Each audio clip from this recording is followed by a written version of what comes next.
The ABB FIA Formula E Championship commences its second day here at the Shanghai International Circuit in China. However, there is rain, and in the air. We do not know exactly what is going to happen over the next couple of hours. So, welcome to the best seat in the house here both on JB Motorsports and Formula E Zone to try and work out the mess of what we are going to witness here today. I'll be in the pit lane filling in the sessions. Let's cross over to our commentary team, starting with Tom Brooks. Good morning, everybody, from a wet day here in Shanghai. So we've had one day of dry action. Andre Lotter and I are in the commentary box for free practice 3 of this weekend. We had 2 practices yesterday, the qualifying and in E3 in the dry, Andre, but very different conditions for everyone who's woken up in Shanghai today. But let's have a look at the calendar. As we can see, yesterday's race was won by Maximilian Günther, his second win of the season after he won in Jeddah earlier this season. And it was just one of those Maxi Günther's days, wasn't it? But he was unbeatable. Very unbeatable. When he's on that form, it's very hard for everybody. And they had a great car balance and managed fantastically everything throughout the race.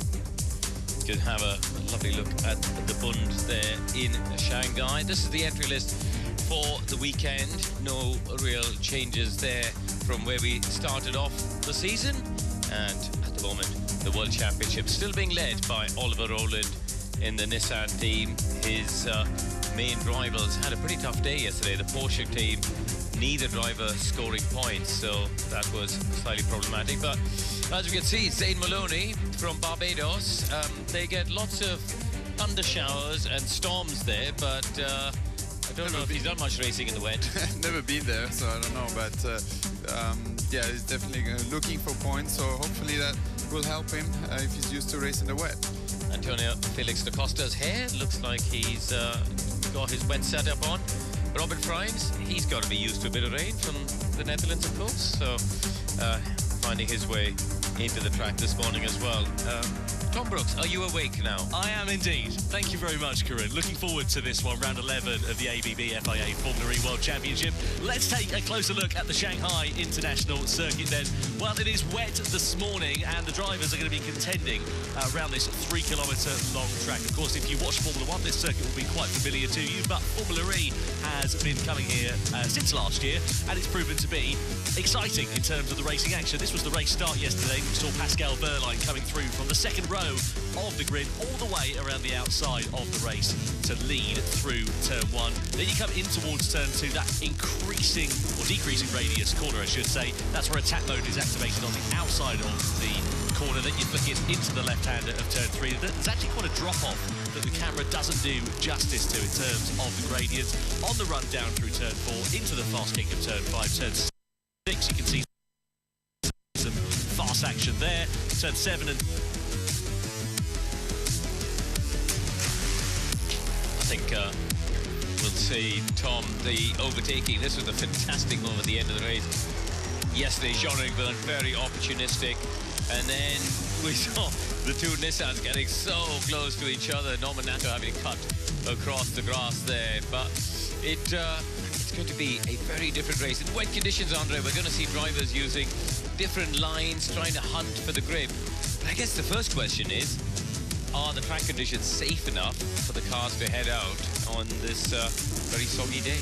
Yeah, let's see. It looks like it's very wet out there. They had a first taste at the last race in Tokyo with a lot of water as well there, so the drivers know the grip to expect. Even though here there's a bit more space, you can try a bit more risk and see if it's doable. But could be that yeah, we might need to have some delays because really falling down a lot of rain there. Yeah, wetter than the submarine's number plate out there, unfortunately, at the moment. You can see a lot of standing water on the circuit through turn 7 and turn 8. We understand pit lane is scheduled to open at the normal time, so coming up very shortly indeed. And drivers are in their car ready to go. The question is, what will await them as they head out onto the track? And Will they have any grip, crucially, as well? A lot cooler in terms of the air conditions and subsequently the track temperature as well. But the green flag flies, the light comes on at the end of pit lane, and FP3 does get underway in the wet conditions here in Shanghai as 22 drivers filter out onto the circuit. Looking forward to seeing what's going to happen here for this one. A big step into the unknown. Look at the reflection on the track. Not a good sign. That is not a good sign. That is bad. Unbelievable, isn't it? So Taylor Barnard has jumped up into second place in the World Championship after his podium finish yesterday. Another outstanding weekend so far by the rookie, you have to say. But look at that, Andre, the battle for... I mean, Roland is in a world of his own. He's nearly 100 points in the lead. But from second to fifth now, super tight, just 14 points. Yeah, it's super. Oh, we just see the drivers having aquaplaning already, so I'm not sure how long this session will go. There'll be a red flag soon. So quick reminder on what to focus on. So the brake warm-up and tire temp is main key, as it was announced by the race director. Slippery surface between turn 4 to turn 6 to pay attention the first lap to judge how the grip is, and similar between turn 9 to turn 10.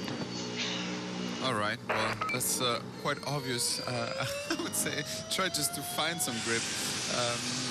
But yeah, Taylor Barnard, amazing performance. But yeah, it's I think a season where everyone is having some ups and downs, except from Roland being very consistent up there. Of course, great performance, but it's like a double effect because no one can really keep up with him in terms of consistency, not just performance, but regularly being in the points to challenge him. So yeah, and it's interesting. Yesterday he was asking for Norman Nato's help.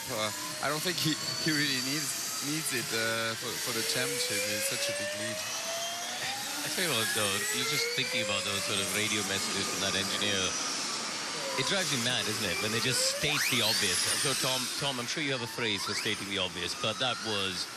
I just look at it and go, the drivers aren't two-year-old children, are they?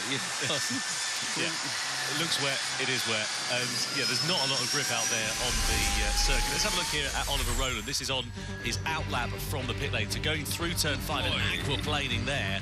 I always remember in F1, Adrian Sutil doing a similar thing back, I think it was 2009, when they had a wet race there, and he aquaplaned at the same point, ended up in the barrier on the left-hand side. Rowland there, lucky to save it. Try to find more grip in the grass, maybe? He saved it somehow. Run across line. Yeah, I mean, I did the wet race in 2010 there, and it's so tricky because you can't quite see from here, but there's a lot of elevation changes. You know, the water flows down from turn 1 towards the start-finish straight when you turn into it. Yeah, I tell you what, you see that camera angle down at turn 6. I have a lot of sympathy for our camera people out there today because it can't be fun. Whoever's down there at turn 6, well done to you for braving the conditions. Look at Gunther here, slide. It doesn't look good here, and just quickly, while we've got you here, we have actually got We've got a screen that we're trying to open up with the weather radar. We'll be back with you. Low grip in the wet. Like it's compared to other, like to the Michelin tire, for example, that we had in the past. It's a completely different compound, and yeah, it's really tricky to drive. So just Verline coming. Okay, and now Roland coming in the straight line, and looks good. Position looks good. So a bit of team radio there for Max Gunther, just talking to his race engineer, the winner from yesterday, DS Penske, scoring their first ever 1-2 finish in Formula E history. This is just survival, these conditions, isn't it? It's just, they're just trying to find where the puddles are, and he's found one there. That's the point I was talking about. The water flows down from turn 1, and you kind of get to this valley, because actually the start-finish straight is a little bit downhill, and then you have the steeper downhill turn 1. There's a valley just at the bottom there, near the pit exit. About the place where you have to turn into turn 1, Andre, isn't it? Yeah, not ideal to have these kind of rivers there on the braking points, and but I guess the whole track is a river at the moment, so they're fighting everywhere. But this is going to be a crucial session. He's off. And on to the... Oh, it's going to be a big one. He's not going to save it. My goodness. About driver's eye view from Maximilian Gunther. Save of the century there. That is the same place where Roland aquaplaned. So clearly, Now that's the information that the engineers should be telling the drivers, right? Watch out for aquaplaning, entry of turn 6 over the crest. There's a lot of standing water there, and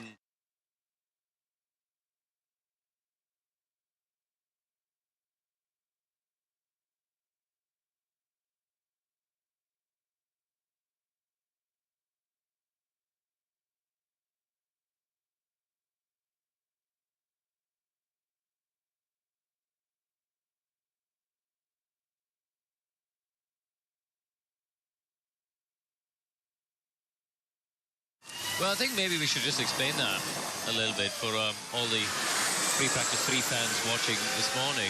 You've got a tyre that is an all-weather tyre, so it has to run in the wet as well as the dry. They don't change, unlike most other forms of motorsport. But that means that it's a bit too hard from what the drivers would ideally want for the wet conditions. You know, in other categories, whether it's sports cars or other single-seaters, the wet tyre is a much softer tyre compared to the dry because it needs to generate heat and temperature. If they did that in Formula E, it would just completely wear out in the dry, and that's one of the challenges for the drivers. You've got this all-weather tyre, another driver going off at turn 5 as Dan Tickton there, and yeah, we need a bit of a rag on that camera lens, don't we, down turn 6? We do. It's Supercross in Shanghai at the moment is the name of the game. Survival for the drivers. Red flag has just been flown after Red flag's 6 out. minutes gone of the session. No surprise at all. That will be down to the track conditions proving to be very perilous, and as a matter of safety for the drivers here, that is why the session has been suspended. What is the rule again if they can't go into qualifying?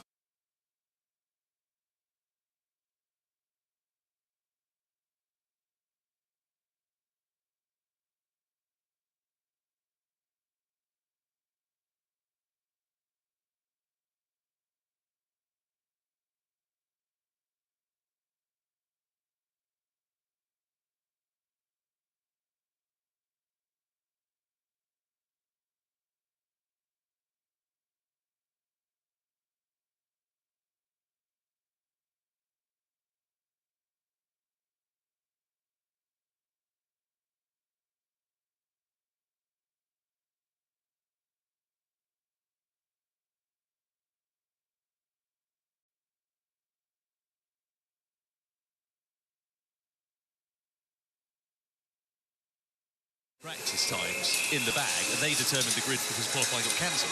Yeah, and if we remember, Oliver Rowland made sure that he's topping those times in case there wouldn't be any qualifying. And here, I'm not sure that all the teams are doing that.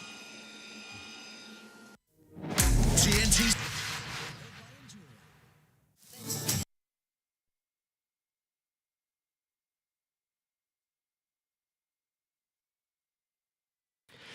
So we've got a red flag at the moment then. So the cars will return into the pit lane. They are going at slower speed. The session is ticking down. This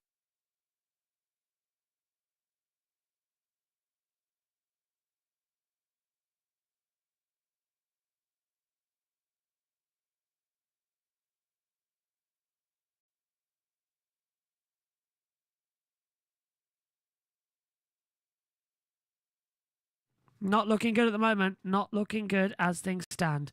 We'll continue to update you, but right now we have a red flag out here on the circuit, and even the TV pictures are down. So that's an example for you. Okay, finally you can actually see me on the radar. Okay, this is the Jiading district that we're in, and you can see the big red. That's the heaviest rain. You can see it's at 10 millimeters. It starts at 4, then gradually just gets up and up and up and up, and now we're in the 10, 11. That's when the race is due to start in a couple of hours' time. That's how bad this system actually is getting. So we're in a delay. Red flag is out, and the session is suspended, and we will wait to see what the next course is as all the cars are now returning to the pit lane. So we'll open up the battle screen as well with hopeful informations on what's happening out there as well for us to see. You can even see the TV pictures just aren't working. We've got basically no information from race control about what is happening out here. So there's a few system errors. There's a few issues that need to be resolved. Fingers crossed that we are going to be green soon. As yeah.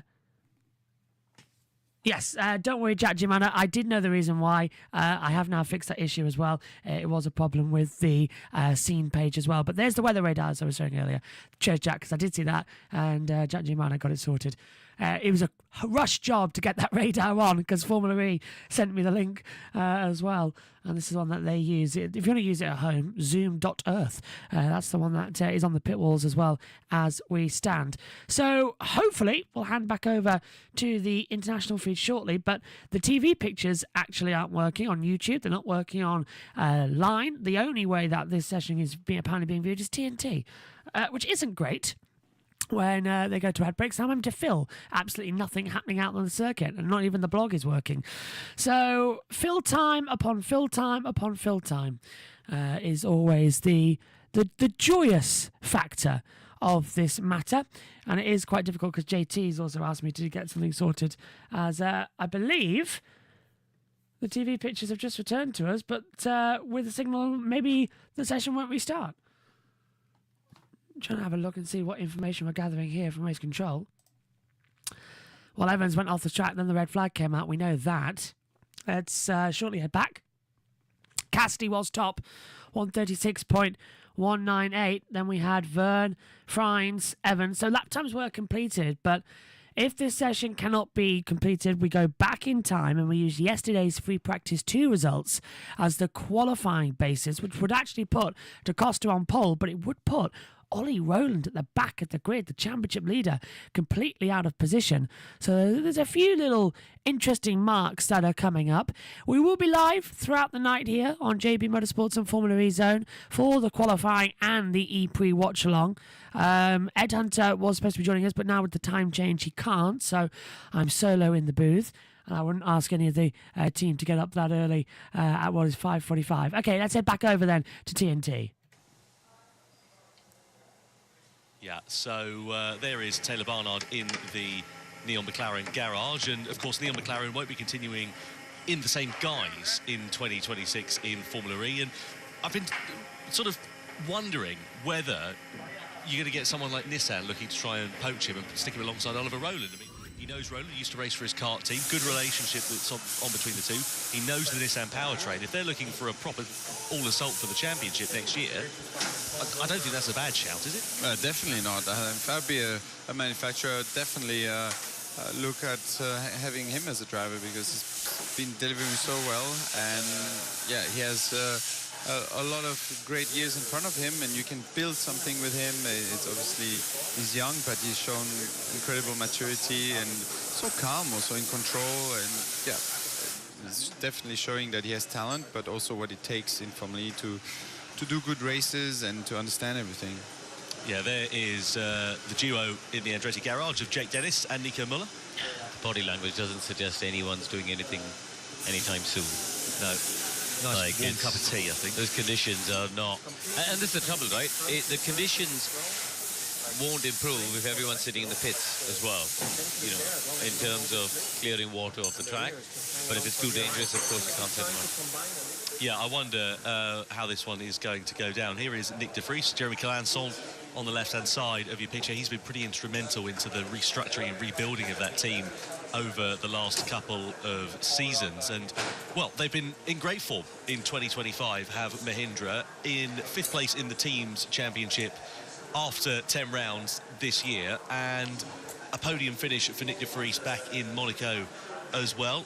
Consistent points for that team throughout the entirety of the season. In fact, Nick de Vries has only failed to score once this year, and that was the second race in Tokyo. Mortara on the other side of the garage has had a bit more of an inconsistent season. But, yeah, that team very much rejuvenated, and both their drivers locked in for a contract until the end of next year, at the earliest. You know your stuff, huh? Hey, well, you know, I try to pretend I do. They didn't score any lap time so far, so they just did an out-in. Not ideal for them, obviously, but maybe they wanted to wait and see what happens with the session. Let's have a look at some of the aquaplaning then. This is through turn 5, on board here with Oliver Rowland. He got away quite lightly with that compared to some of the other drivers.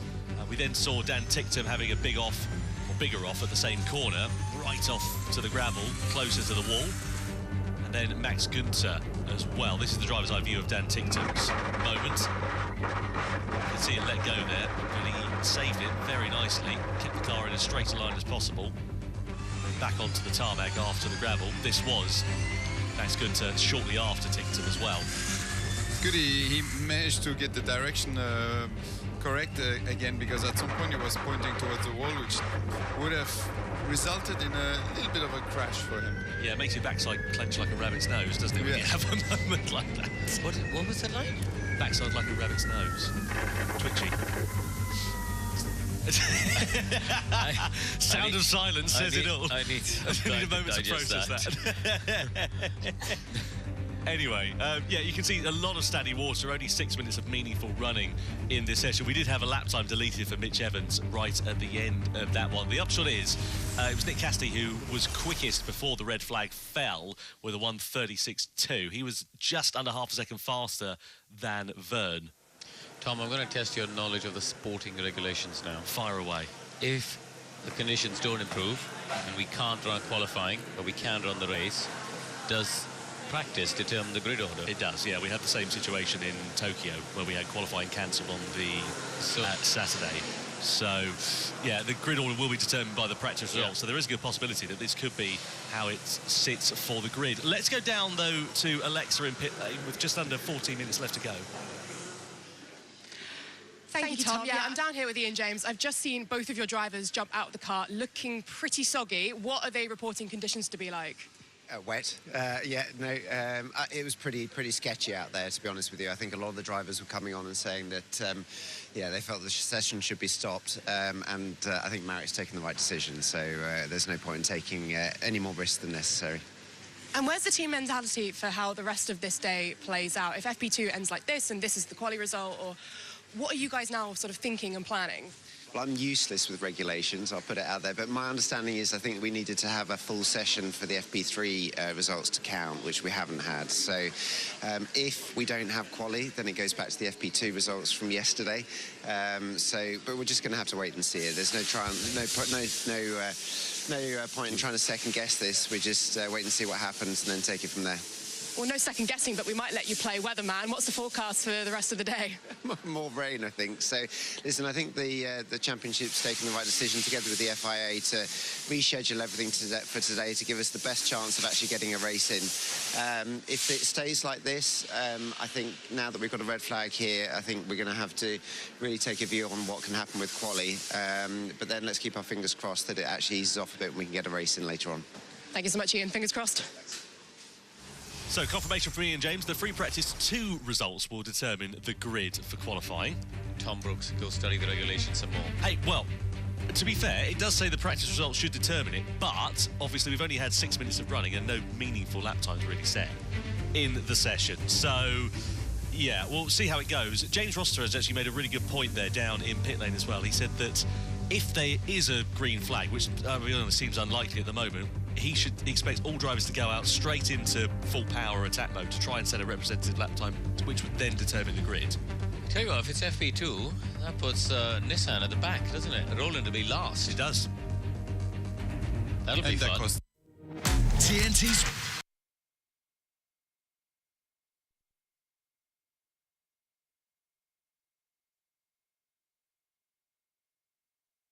Yes, it would put them last on the field as well, which is slightly entertaining but slightly annoying as well. So the international feed has no TV pictures at the moment, which always makes me laugh. I'm trying to come into it. We are now just trying to get access to the international page, but the UEFA finals have been moving a couple of things around. I think we've got it working. No, TNT have fully gone to ad break. So their own Discovery Plus, which is supposed to, you pay not to get adverts, has adverts. That's a bit of a humdinger, isn't it? What's the point of that? That's quite daft, really, isn't it? That's really daft. You pay for you pay for Discovery Plus, and then you still get adverts. Whose rubbish idea was that? Well, that's why JBM's the best place to be. You get all the action and all the intrigue here as well. And the Formula E Zone gets all your behind-the-scenes information with interviews, press conferences, and being at the track between Jack Giamana and Jack Pickering as well. So the red flag's out with less than 10 minutes to go. I think we all know the conclusion. We're not going to go green. We're just waiting for the clock to tick down to when we get the confirmation that the session will not be resumed from race control. This is the current situation. Just a red flag with the timing page, Cassidy fastest, but there's no real change. There's no real information that is moving from it. Jack Giamana is here. Hello, Jack. Can you hear me? Hello. I thought I'd come and join you and keep you company. That's very nice of you. Very, very nice of you indeed. Hello, my friend. Right, what a pickle we're in. We can talk Formula E as we're on stream. We can talk Formula E. This would be my first ever filling session. We are in Phil as we wait, aren't we, with 8 minutes to go. First of all, then, what have you made of the championship? Because what a run we've had for Ollie Rowland. The real surprise of the championship. But now, judging by the fact we're going to go by FP2 times, he's going to start at the back for a very wet race. It's sort of... We might not even get a race, so it might not matter that much, but it's huge implications. I think it is... Obviously, it's not great for Ollie that he's at the back, but we saw from TikTok this morning, or yesterday morning, that, you can come from the back and nearly finish in the podium, and it's going to be one of the slowest races. The wet might actually make it not as bad of a peloton-style race, because what we've seen so far from Monaco and so forth, I know Monaco's a different track, but the cars kind of got quite spread out, and we saw in Tokyo as well that the cars got spread out, so that could have some implications for Oliver Rowland going through the field. But if we do race, and obviously we're starting at 6 o'clock in the morning, but we might not start at 6 o'clock in the morning. We might start at 7 o'clock in the morning, depending on what the weather's doing. So, and they, the man, the myth, the legend, Nick Golding, he's, expecting that the rain will calm down about 2 o'clock here. So therefore, we might have a period within those hours that we could get the race done. So if it's a damper track, then maybe it still is an energy sensitive race, and it's not too bad for Rowland, because you can come from the back in these pack style racing, which we saw this morning, and I'm sure we'll see tomorrow too. Well, in the morning. We've got Taylor Barnard. He looks like a kid at work experience there, sat in the garage. That does look like he's dramatically younger than he was. Nobody is in a position to head out there right now, not even moving out on the circuit. I hope we get a race, but we've got the weather radar on here, and now that we've got audio on as well, we're just saying this is a loop for the next 3 hours. I can change it via the settings to a loop for the next 6, which covers the whole rest of the day, and play that through. It's this big cell that stays in the Jiading district where we are at the circuit, and it's the level of water that is going to remain consistent. And this track doesn't dry well. We saw in Formula 1 when we've had wet races here, how it just sort of stays and floats across the surface. Ideally, in Formula E, it wouldn't be that bad, but the biggest talking point in the last 2 seasons, Jack, are the tyres. That's the one problem. They don't work in the wet. They're just basically dry tyres with some holes in them. Don't tell Hankook that. They'll disagree. Well, I've yet to see them work. We did press them on it in Monaco about the tyres. We went and spoke to the head of Hankook, and he was like, "Oh, the drivers is just adrenaline, and what they say in the car doesn't always match what actually happens." But then, we kind of saw in Monaco them going full lock and still going straight. So, yeah, the tyres aren't great. But even, I haven't actually seen how heavy the rain is, but I'm assuming it's fairly heavy. So maybe, going into Gen 4, we're going to have the monsoon tyre, which Bridgestone are making. So I don't know, it'll be a big test, because if we have this monsoon tyre in Gen 4 and we get conditions like this, then we have to be able to go out them. Otherwise, it's kind of, what was the whole point of the monsoon tyre, which was for these conditions. So if we can't get them out, that's a problem. But yeah, these Hankook tyres, unfortunately, they went really soft for this season, and it's not been very good for the wet. I've just started sharing my screen with you. I hope you can see it. I don't know if it's... I'm going to click on it. I will click on it. I don't know if it's... no, it keeps going live but then disappearing. Yeah, it bounces me back. Discovery Plus doesn't like me doing it, it seems. It's all right. Don't panic. I'm just following along, having a great time. Well, the session's going to be extended until 8 a.m. local time. So we're going to be here a long time, it seems. I didn't plan to be on the show for that long. We've got TNT back. We can let you go if you want. No, it's fine. I can chat for a little bit. If you've got audio and you can just cut to them and so forth. I do. We'll pass over back to Tom and the team now, who are in a sunny, dry London as well. Cheats. I think they only work if it stops raining. If water keeps falling from the sky, then it's... He's very good with logic. Only because I was at the Indy 500 last year, Andre, and it had rained in the middle of the day. And Roger Penske personally decided that the thing he needed was to get the big jet. So he saw the forecast a few days before the race, true story, called the people up at NASCAR and hired 6 of these massive jets from the NASCAR organizers, and they dried the Indianapolis Motor Speedway. I could not believe. It sounded like there were fighter jets going around this track. And it dried. It dried the entire track in like 45 minutes, and we had a race. I love that. Unbelievable. There was always that story of, I can't remember where, it was somewhere in America on a speedway where they sent actual road cars out on the track to dry it, sort of like overnight, essentially. This was pre-jet days, or, you know, Roger Penske being able to finance track drying facilities. No, but it's crazy to see. You suddenly realize how much heat comes off a fighter jet when you stand there and watch them drying the track.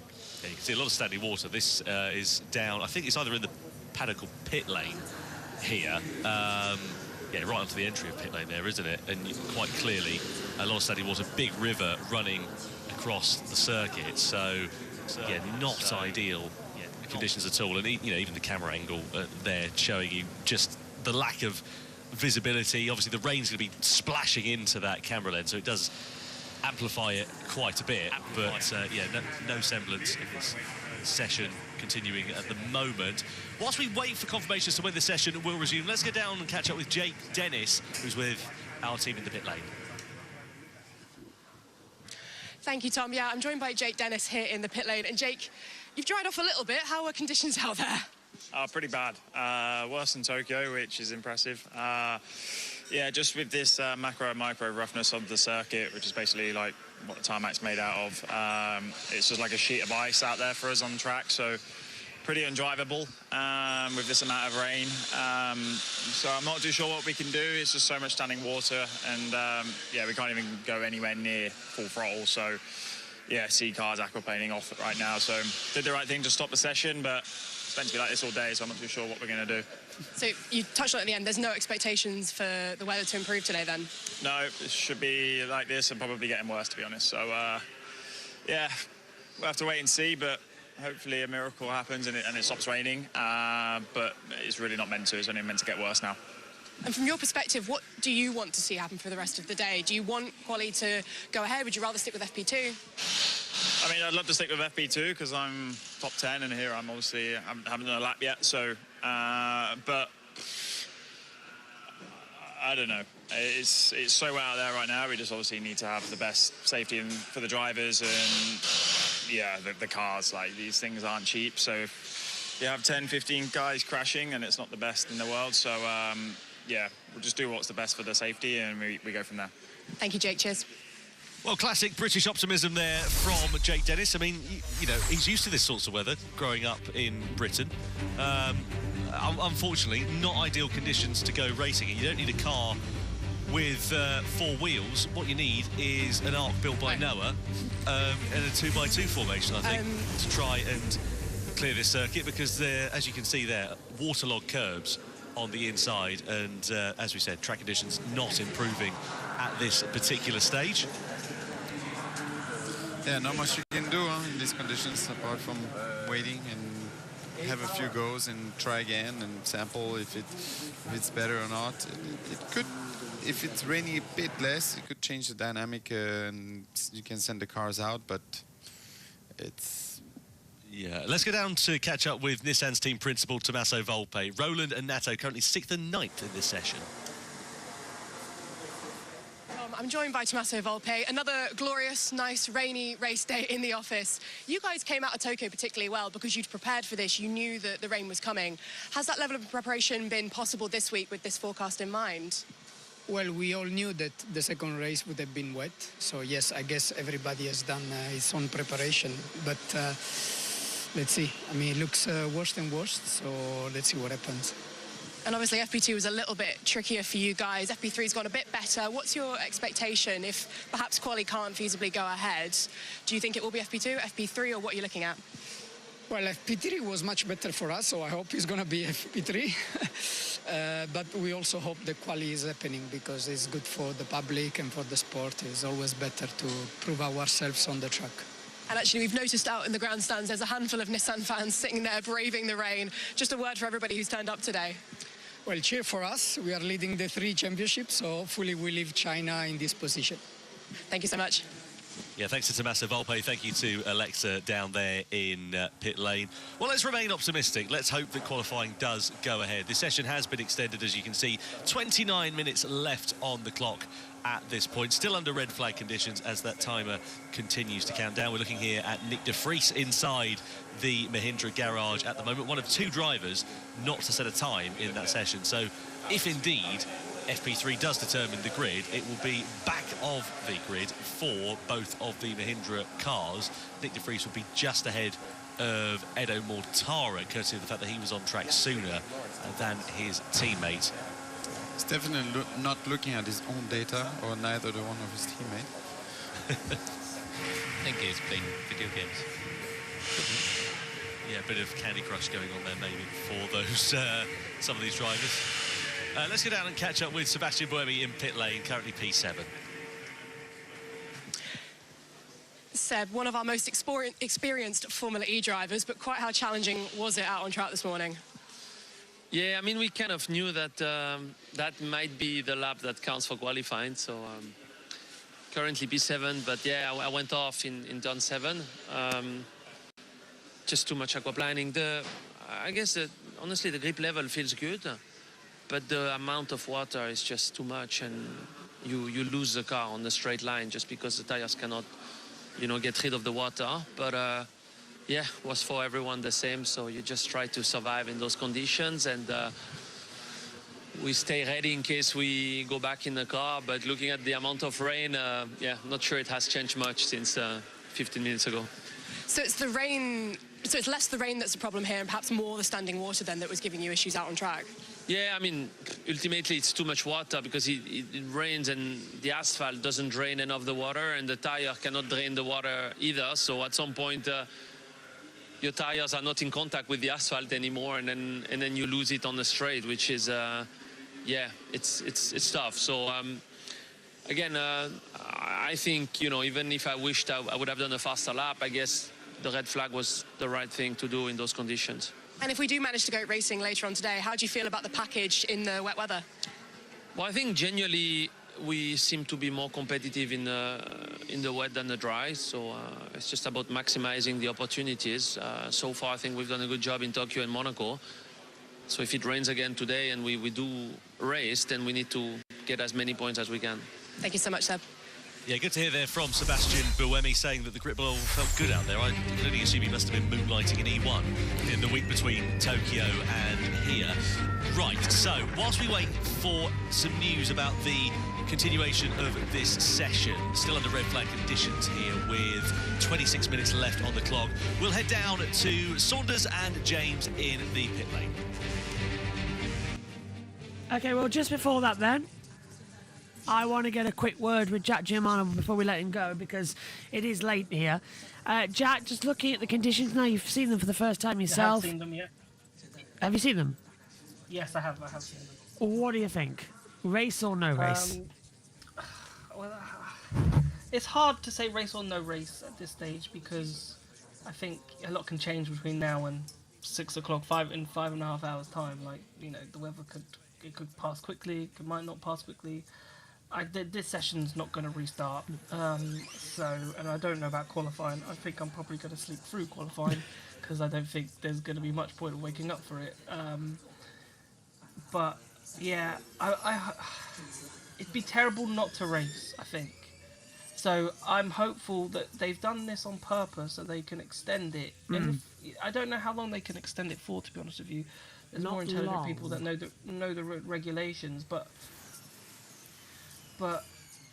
if they could extend the race a couple of hours and just, you know, if you haven't started the race, so you to postpone the start time, for example, and it might start at, so then the clock doesn't actually start. So if they could do something like that, then we might get a race because, you know, the rain might ease off, you know. But then if the rain eases off at when we were supposed to start, which was 8 AM UK time, then, you know, why did you change it? Because you would change it to say that we would have the better of the conditions now than later. So then there'd be really big question marks over why they changed the timings of the event when we may actually race at the event, but then they may say it was for this reason, so we could extend it for longer. So that could be the reason why they've done what they've done. It makes sense then to give us the best possible window for racing. Personally, what I would do is, considering this front looks like it's going to stay in, scrap qualifying, scrap this practice session, and say in 2 hours' time we're going to have a race and we'll go from there. And the race is the important factor. They've got the data, we've got a qualifying result, use yesterday's qualifying result if you need to, we've got that session that has been completed, but just make sure that the race can be done in as much time as possible. So yeah, I think that's the most important thing, I really do. I think just, you know, if it's just delayed this, because I think that happened once in Formula 1, I cannot remember this, Singapore. But they delayed the start of the race, so the clock actually hadn't started, so therefore it wasn't in that, you know, 3 hour window as it was now in Formula 1, where it used to be 4, but, you know, so hopefully that's something that, you know, we can do here to try and, you know, get us racing at least. Formula E has a 1 hour race inside a 2 hour window, so that's how long it can be delayed for. Okay. So it can be delayed for an hour, effectively. Yeah, and we nearly ran into that in Sao Paulo earlier on in the year. When the red flag came out, we got dangerously close to that 2 hour mark, which would have cut the race off. Interesting. Well, fingers crossed. Fingers crossed. Fingers crossed, yeah. You know, we can do something, and yeah, that 2 hour clock doesn't start immediately when 106 happens. And they can delay that, and they can probably make that decision, you know, 12:30, 12 o'clock if they wanted to, their local time. So, you know, we have that chance of at least getting the race done. Leave it as late as possible. Jack, thanks for coming in and helping out, mate. No worries. You get to bed. Good luck. Go get some sleep. Thank you. See you Pleasure. later. See you later, mate. The Formula E bar, the FE bar, will be on Monday at 8 o'clock British Summer Time. Let's head down to James and Saunders in the pits. It's gone very quiet in the pit lane, and I'm wondering what the update is from the FIA. I'm wondering what Bruno in the safety car's assessment was off the track. Maybe the wind's done enough. Hopefully we'll get to see some running today. But let's talk about drivers that we know historically can do well in the wet. I'm thinking of the likes of the Stoffel Van Dorns, the Robin Frijns, the Sebastian Buemi. So we saw what Buemi could do in Monaco in the wet. Yeah, I mean, we've seen Sebastian win in the treacherous conditions in Monaco, and what an amazing drive that was. He drove from I think, the middle of the pack straight to the front, and he was just a class of the field. From the first drop of rain that we had, we saw the old Sebastian Buemi, and it was an amazing performance. However, it also gives the opportunity for new people to shine in these conditions. Yeah, absolutely. And just going back to also Monaco, the DS Penske's were pretty strong in the wet there, and they were very strong yesterday in the dry, so maybe a balance of the two. Yeah, and I mean, Max looked like he was pretty quick until he went off the circuit, but Jev second at the moment in this session, and they have made a big step forward from what I understand, the DS Penske cars in the wet. I think they worked very hard on their systems and their settings, and yeah, they could definitely be in contention. And how amazing would it be for them if they could pull off another 1-2? Could you imagine? Yeah, it'd be incredible. In conditions like this, James, how much does being an experienced driver or be a veteran give you a little bit of an edge over, let's say, rookies? I'm not sure it does at the moment. I mean, it's a bit... Bad for everyone. It's a bit of an unknown and incredibly tough. I mean, you see how much courage you need. I think that's the biggest thing. You need that fine balance between knowledge, courage, to make sure you don't overstep the margin in these difficult wet conditions. but you also have to go fast enough to get all the temperature into the tyres. We saw the guys sliding the front tyres, trying to generate that front tyre temperature. So it's incredibly tricky for all of the guys. Okay, well, let's get a little update from the pit lane because we've got Alexa down with Dan Ticktum. Cheers, Saunders. Yeah, I'm joined down here by Dan Ticktum. And Dan, I saw you watching the screen just now saying, guys, you're wasting time. What are you thinking right now? I'm thinking that we could have all been in bed for another 4 hours. But, you know, it's good to try. But, look, depends how diplomatic of an answer I can give here. It's just too much surface water for this tyre. Like, I think maybe in slightly better condition should be fine, but look, it needs to stop raining for about an hour. Like, the surface water's just not going to clear, and the tyres just don't clear it. So, yeah, it's kind of a foregone conclusion, really. And I saw you taking a little excursion whilst you were out there. Can you explain to people what it is like trying to drive these cars? Well, I nearly had a generational shunt, to be honest. And, yeah, I just went through turn 5. I wasn't expecting it. It was like my first kind of push lap because theoretically they're going to use these times for qualifying, so you have to sort of get on it quite quickly. And as soon as the car aquaplanes, I mean, the worst thing you can do is panic and like brake or try and do it, because then you'll spin and then you'll be in the wall. So as soon as it aquaplanes, you just have to, your immediate reaction just has to be calm, sort of almost let it aquaplane. And then when I got to the gravel, I knew there'd be more grip, which is ironic, isn't it? But there's more grip on the gravel, so sort of aquaplaned onto the gravel and then managed to sort of keep out the wall. But yeah, I mean, it could have been quite a large accident. Glad it wasn't. If we do manage to get racing later on today, how do you guys feel about the state of your package? Well, the problem is with this standing water, like, I don't think, well, we can't practice on it, we can't qualify on it, and we definitely can't race on it because, like, the spray is just going to be horrific. Like, even in practice then, like, we were all trying to get a 5-10 second gap from everyone. So, yeah, trying to remain composed now. So, yeah, I think racing can't happen like this, I'm afraid. So, let's hope it sort of dries up. You know, by the time it stopped raining for a couple of hours, if that happens today, if we all drive around in a train under the safety car, we should clear a bit of water and maybe it should be okay, but I'm not hopeful, if I'm brutally honest. Thank you so much, Dan. Best of luck for today. Thank you very much, Alexa. A couple of things to pick up there, James, from Dan Ticktum. The first being that an extra 4 hours seems like an obsessive amount of sleep. Yes, it does sound like he likes his sleep. I mean, 4 hours he would most likely miss qualifying.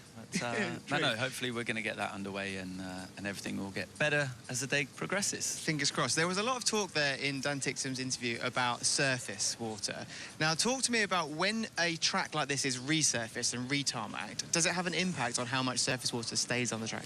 I think the issue that we're seeing here is that because it's such a smooth surface and it's very flat here, the circuit, there's not much undulation except for the sort of descent from turn 2 going down into turn 3. The surface water it sits on top. This is what Dan's talking about. And then you get this layer of water. And then the car, when you reach a certain speed, if the tyre's not clearing it, the tread pattern on the tyre doesn't cut through the water, then the tyre just floats on this surface. And that's this moment where it starts aquaplaning. This is where you lose grip, lose control of the car. And this is why Dan said when he arrived at the gravel, he found some grip. The technical term for a car becoming a boat, I think. Yes, possibly. But, yeah, I mean, it is very difficult and it's very tricky conditions. And it's also an incredibly difficult challenge for the tyre manufacturer to have a tyre that can work in all conditions. And I think that's what's highlighted here. Well, let's refrain from and resist the urge of talking about weather being British for as long as we can and talk about Kiro and Ticktum and the big improvement in performance we've seen from that team, talking widely in the championship narrative, because looking back to yesterday, you know, there was a good chance of a podium on the cars. It didn't quite fall that way for Dan Ticktum, but to go from P21, I think, to P4 and be disappointed. And we've just had it confirmed the session will not be resumed from race control. Here's the message: session will not be resumed. Where we stand, we'll stay on air to find out. After what happened a fortnight ago in Tokyo with them getting their first podium, expectations are high. And Dan believes he could have been P2. I think he could have been as well. I think, you know, he's definitely progressing. I think he learned yesterday a bit more patience was required on that final lap, just maybe waiting for the move going into turn 1 with Taylor. But what an amazing performance from them. They've turned around their season, they've got their new powertrain, and they just keep making huge strides forwards. It's not going to be long before we see him really fighting for the top step. He's a great character to have in the paddock. We all love Dan Ticktum. Many people have lots of things to say about him. Let's find out more. How would I describe Dan in one word? Unique. Special. Character. Taxi. I think we all know why. Tell my taxi to be ready in 15 minutes, I'm getting out of it. I've always been a bit of a fan of Dan's, to be honest. He definitely comes out with some of the best radio clips. No other driver on this grid can do that. I'm telling you that now. His radio comments are stand out, and it's great to see his on-track performance becoming the new highlight reel. Dan always had a lot of speed in the junior categories. In Formula 3, he was a double winner of the Macau Grand Prix, which is massive. In Formula 2, he showed great potential. So it wasn't long before someone in Formula E was going to look at him as a potential race driver. If you look back at the history of Macau, it's like the who's who of motorsport celebrities. Schumacher's won it, Senna's won it, Coulthard's won it. That's where we first kind of understood what Dan was capable of. You know, he was coming into Formula E. He'd been, you know, very successful in junior categories, been quick in everything he'd raced in, so he was super easy to get on with, really easy to work with, so he was a great teammate. Dan's really learned a lot over the years from his debut in 2021. Dan Ticktum lines up for his Formula E debut. We saw him evolve, I think, quite a lot as a person, especially in the last 6 months. I've seen a big step. I think that he was always in such a difficult situation to try and get some performance out of a very difficult car. They were struggling in the races. And what stood out for me was the fact that he remained relentless in his pursuit to get to the front, even though everything was against him.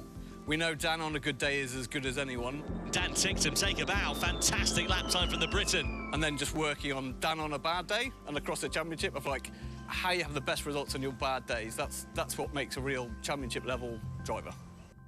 So we went into Monaco with a lot of potential, delivered very well. Then the team and Dan both made a few mistakes in different parts.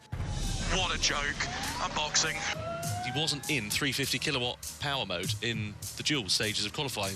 What? The team had put the car in the wrong mode. He still had 300 kilowatts and two-wheel drive. Yeah, I suggest I don't talk to my team for at least 2 hours because I think might punch someone. You know, I'd put him in a room with a mirror if he wants to go and punch somebody. Dan recognized he needed a slight change of attitude. He needed to temper some of the rage and complement his speed with intelligence and smart racing. Going into Tokyo, we carried on with that excellent performance, reduced some mistakes, and then the podium was there, and it was an incredible race. Dan, this is the start of our journey.